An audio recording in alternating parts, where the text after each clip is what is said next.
اللہ الرحمن الرحیم۔ السلام علیکم دوستو، اگر آپ تاریخ عالم پر نظر دوڑائیں تو آپ کو معلوم ہو جائے گا کہ قوموں کے زوال کا ایک ہی سبب تھا، یعنی اللہ کی نافرمانی میں مبتلا ہو جانا اور اپنے وقت کے پیغمبروں کو جھٹلانا۔ اللہ تعالیٰ نے کسی قوم کو یکدم زوال پذیر نہیں کیا اور نہ ہی اچانک ہلاک کیا، بلکہ پہلے ان کے پاس اپنے بندوں کو بھیجا تاکہ وہ اس قوم کی اصلاح کر سکیں اور ان کو نصیحت کر سکیں۔ لیکن جب انہوں نے اس نصیحت کو ٹھکرایا اور اپنی من چاہی زندگی بسر کرنے لگے تو اللہ نے ان کو مختلف طریقوں سے ہلاک کیا۔ دوستو، اللہ تعالیٰ نے انسانوں کی ہدایت کے لیے دنیا میں اب تک کم و بیش 1,24,000 انبیاء اور رسول بھیجے ہیں، جس کے ذریعے سے انسانیت کو اس بنیادی حقیقت کی یاد دہانی کرائی گئی ہے کہ انسان اس دنیا میں ایک محدود مدت کے لیے آیا ہے، جہاں اسے آزمایا جائے گا، اور اس دنیا کے بعد ایک اور دنیا ہے جس میں انہیں ہمیشہ قیام کرنا ہے۔ روز قیامت اس دنیا کی سزا و جزا کے فیصلے کا دن ہے۔ قیامت کے دن ہر ذی روح کو اللہ کے حضور پیش ہونا پڑے گا، اور دنیا میں ان کے جو اعمال تھے، چاہے وہ نیک یا بد، اس کے مطابق مستقبل کا فیصلہ ہوگا۔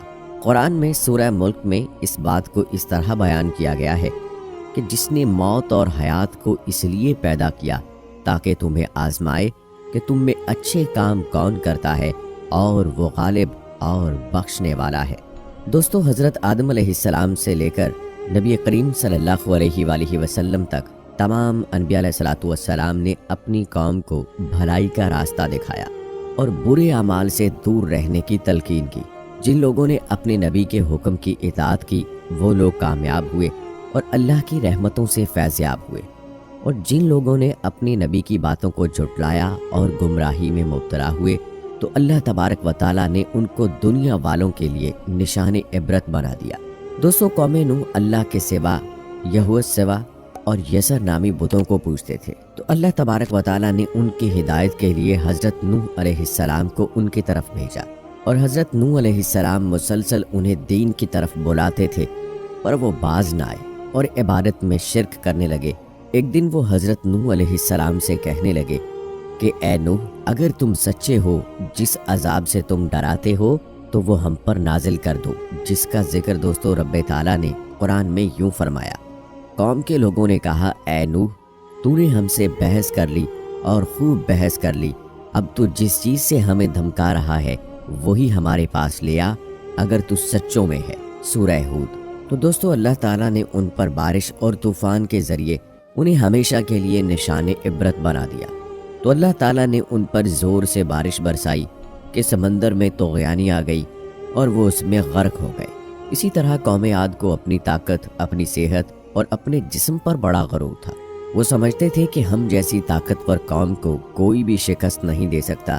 وہ بڑے بڑے عظیم الجثہ انسان تھے جو پہاڑوں کو تراش کر مکان بناتے تھے، جنہیں اپنی صحت اور طاقت پر غرور تھا، جو درختوں کو جڑ سے اکھاڑ اکھاڑ پھینکتے تھے۔ وہ اس غلط فہمی کا شکار تھے جس کی وجہ سے وہ بتوں کو پوجتے تھے، شرک کیا کرتے تھے۔ اللہ تعالیٰ نے ان کی طرف حضرت ہود علیہ السلام کو نبی بنا کر بھیجا تاکہ وہ ان کو سمجھائیں، ایک اللہ کی عبادت کریں اور اللہ کا شکر ادا کرتے رہیں۔ حضرت ہود علیہ السلام نے اپنی قوم سے کہا، اے میری قوم، ایک اللہ کی اطاعت کرو۔ اگر تم اپنے رب کی اطاعت کرو گے تو اللہ تعالیٰ اپنی رحمت کاملہ تم پر نازل فرمائیں گے۔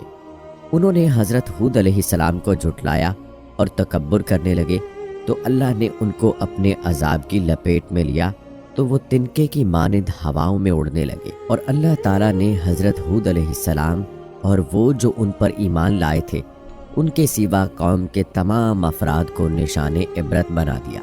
اسی طرح دوستو، قوم سبا بنی اسرائیل کی ایک قوم تھی جسے اللہ تعالیٰ نے اپنی بے شمار نعمتوں سے نوازا تھا، پر وہ اللہ کے ناشکر گزار تھے، اور ان کی ہدایت کے لیے اللہ تعالیٰ نے اپنے برگزیدہ بندے بھیجے، اور وہ انہیں تلقین کرتے رہے ہیں، پر وہ اللہ کی ان بے شمار نعمتوں کا شکر ادا کرنے کی بجائے ناشکری کرنے لگے، تو اللہ نے ان پر اپنا عذاب نازل کیا۔ وہ باغات جس میں مختلف انواع و اقسام کی نعمتیں تھیں وہ جھاڑیوں میں تبدیل ہو گئیں، جس کا ذکر رب ذوالجلال نے قرآن میں یوں فرمایا، لیکن انہوں نے روح گردانی کی تو ہم نے ان پر زور کے سیلاب کا پانی بھیج دیا، اور ہم نے ان کے ہرے بھرے باغوں کے بدلے 2 ایسے باغ بنا دیے جو بدمزہ میووں والے اور بکثرت جھاؤ اور کچھ بیری کے درختوں والے تھے۔ سورہ سبا۔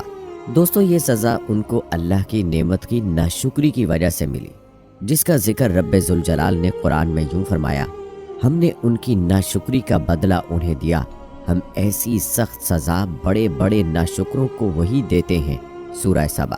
اسی طرح دوستو، اہل مدین کاروباری معاملات کے ناپ تول میں کمی کیا کرتے تھے، اچھا مال دکھا کر ناقص مال دیتے تھے، اور کاروباری معاملات میں چوری کیا کرتے تھے، اور زمین میں فساد پھیلاتے تھے، اور عبادت میں شرک کیا کرتے تھے۔ تو ان کی ہدایت کے لیے اللہ تعالیٰ نے حضرت شعیب علیہ السلام کو بھیجا۔ حضرت شعیب علیہ السلام نے انہیں ایک اللہ کی بندگی کی دعوت دی اور انہیں ناپ تول میں کمی کرنے سے منع فرمایا، اور معاملات میں بین انصاف کرنے کا حکم دیا، جس کا ذکر اللہ تعالیٰ نے قرآن میں یوں فرمایا: اے میری قوم، ناپ تول انصاف کے ساتھ پوری کرو، لوگوں کو ان کی چیزیں کم نہ دو، اور زمین میں فساد اور خرابی نہ مچاؤ۔ سورہ ہود۔ لیکن دوستو، ان کی قوم نے ان کی باتوں کو ماننے کی بجائے جھٹلا دیا، سوائے ان چند آدمیوں کے جو حضرت شعیب علیہ السلام پر ایمان لے آئے۔ تو اللہ نے ان پر چیخ کا عذاب نازل فرمایا، جس سے وہ ہلاک ہو گئے، جس کا ذکر قرآن پاک میں یوں فرمایا کہ جب ہمارا حکم عذاب آ پہنچا، ہم نے شعیب کو اور ان کے ساتھ تمام مومنین کو اپنی خاص رحمت سے نجات بخشی، اور ظالموں کو سخت چنگھاڑ کے عذاب میں دھر دبوچا، جس سے وہ اپنے گھروں میں اوندھے پڑے ہوئے ہو گئے، گویا کہ وہ ان گھروں میں کبھی بسے ہی نہیں تھے۔ آگاہ رہو، مدین کے لیے بھی ویسی ہی دوری ہو جیسی دوری سمود کو ہوئی۔ سورہ ہود۔ دوستو، پچھلی انبیاء کی قوموں پر جتنے بھی عذاب آئے، وہ سب ان کی نافرمانیوں کی وجہ سے آئے، چاہے وہ نافرمانی کاروباری معاملات کی صورت میں ہو، یا آپس میں تعلقات کی صورت میں ہو، یا عبادات کی صورت میں ہو۔ اللہ تبارک و تعالیٰ نے ان کی نافرمانیوں کی وجہ سے قیامت تک کے لیے آنے والی انسانیت کے لیے انہیں نشان عبرت بنا دیا۔ آج بھی دنیا میں ایسے کئی مقامات موجود ہیں جہاں ان کے آثار نمایاں ہیں، اور ان عذابات کا اقرار جدید سائنس بھی اپنی ریسرچ میں کر چکی ہے۔ جن باتوں کی وجہ سے وہ عذاب خداوندی کی لپیٹ میں آئے، وہی باتیں آج ہمارے معاشرے میں بھی نمایاں ہیں۔